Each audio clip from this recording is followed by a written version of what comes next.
Arias, el exministro de Agricultura de Agroingreso Seguro, es que su condena de 17 años de cárcel sea revisada en una segunda instancia.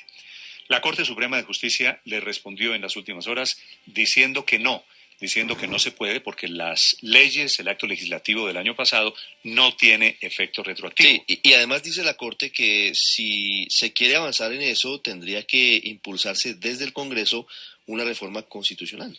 Es Para decir, reformar, para claro, volverla retroactiva. para crear una instancia superior a la sala penal, que era la que regía en el momento de la condena al exministro Arias, para que pudiera revisar la sentencia. Un comité de derechos humanos de Naciones Unidas le había pedido al Estado colombiano que diera garantías en ese sentido. Doña Catalina Serrano es la esposa del exministro Arias. Doña Catalina, buenos días. Hola Néstor, buenos días para ti y para todos los de la mesa de Blue Radio. Esta decisión de la Corte Suprema de Justicia, ¿cómo les parece?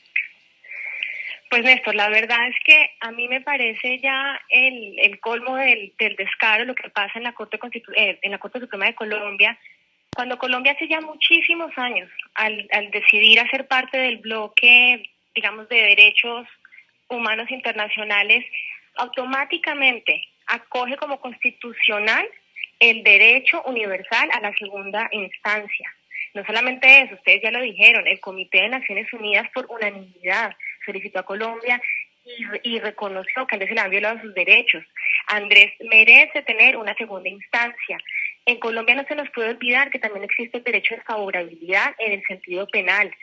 Si así el decreto o la ley que se aprobó hace un año no hubiera incorporado el tema de la retroactividad, por el principio de favorabilidad, Andrés y todos aquellos que fueron juzgados en primera instancia tienen derecho a que su sentencia sea estudiada. Sí. Doña Catalina, la Corte dice que eso no se puede hacer porque ya hizo tránsito a cosa juzgada. Es decir, que ya no existe esa posibilidad en este momento de llevarlo a cabo, entre otras cosas, porque no hay un diseño institucional que exista o que permita que tenga en ese momento una instancia superior a la sala penal, que fue la que condenó al doctor Arias, y que si se llegara a abrir esa puerta, tendría que hacerse vía Congreso. ¿Esa posibilidad, usted sabe si existe, si se ha pensado o estudiado?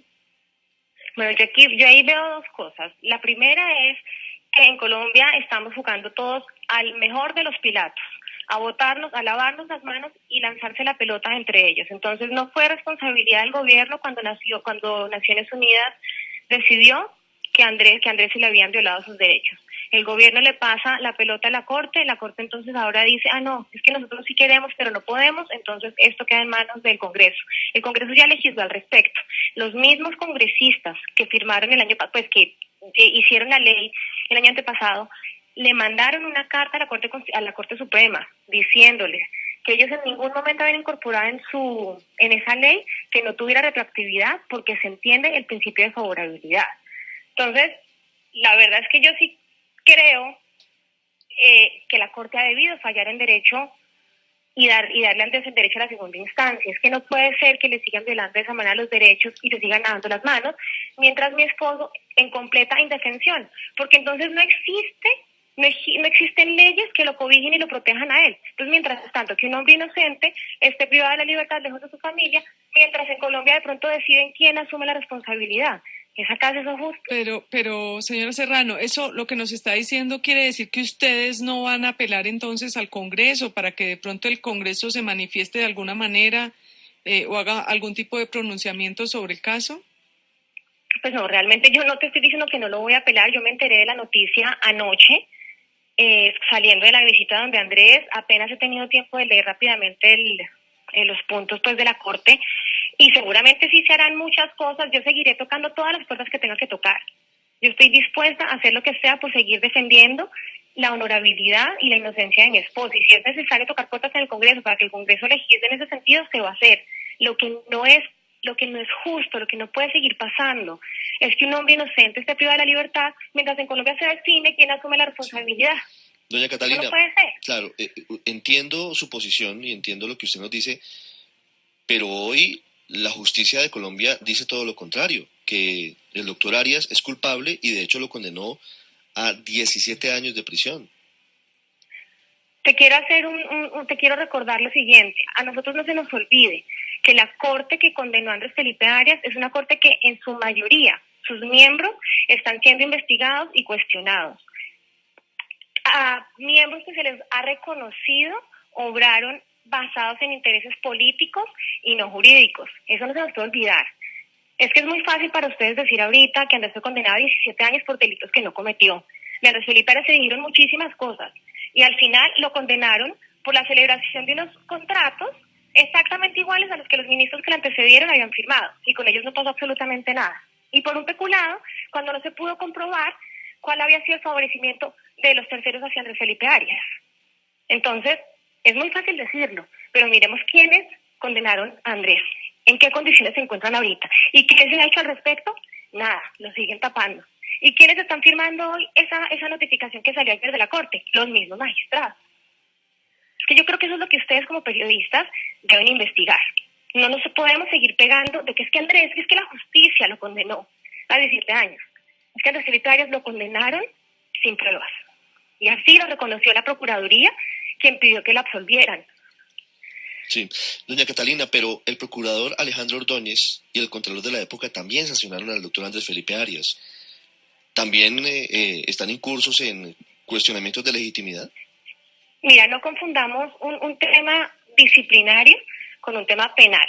Lo que pasó con la Procuraduría fue un tema disciplinario que además con el que tampoco estoy de acuerdo, por una falta de vigilancia en algunos procedimientos en el proceso. Pero si bien el procurador lo inhabilitó, en ningún momento se dijo que hubiera sido con dolo. Y si no existe el dolo, no tenía por qué haber habido una imputación penal. Entonces, cometer fallas, si ese hubiera sido el caso, no da para una condena de 17 años de cárcel, porque ni siquiera hubiera dado para una imputación penal. Entonces, no podemos confundir las cosas. Sí.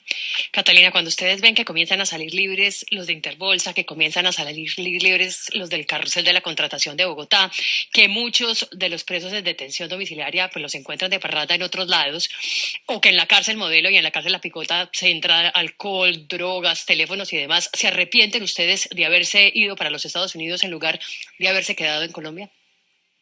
Mira, yo lo que siempre he tenido súper claro es que nosotros no salimos huyendo de la justicia. Nosotros salimos buscando refugio, protección, pero convencidos siempre de seguir dando la batalla. Lo que nos ha pasado a nosotros, no solamente nos ha pasado a nosotros, son muchísimas las familias de personas que han sido perseguidas, de personas que han sido condenadas injustamente. Estamos dando la batalla, nunca nos escondimos, ha sido muy doloroso. Es muy difícil eso que dices tú cada vez que nosotros vemos que personas que cometieron delitos ya se encuentran libres y disfrutando de lo que se robaron. Andrés Felipe Arias no se robó un solo peso. Para nosotros ha sido una situación muy difícil, pero yo aquí tengo que reconocer y decir que la diferencia en nuestro caso además es haber estado siempre plenos, tranquilos y seguros de que Andrés Felipe Arias es un hombre honesto, primero. Y segundo, estamos de la mano de Dios. Aquí las cosas para nosotros se ven difíciles. Es un nuevo revés en la situación. Para mí es una oportunidad para seguir luchando, para que algún día mi esposa, así como ha sido de grande y de difícil el sufrimiento de mi familia, estoy completamente segura de que las bendiciones y la victoria serán aún más grandes en los tiempos de Dios. Catalina Serrano es la esposa del exministro Andrés Felipe Arias, 8 de la mañana, 36 minutos, por supuesto dando legítimamente la batalla familiar, la batalla personal alrededor de su inocencia. Doña Catalina, gracias por acompañarnos. Gracias a ti, Néstor, y a todos. Buen día.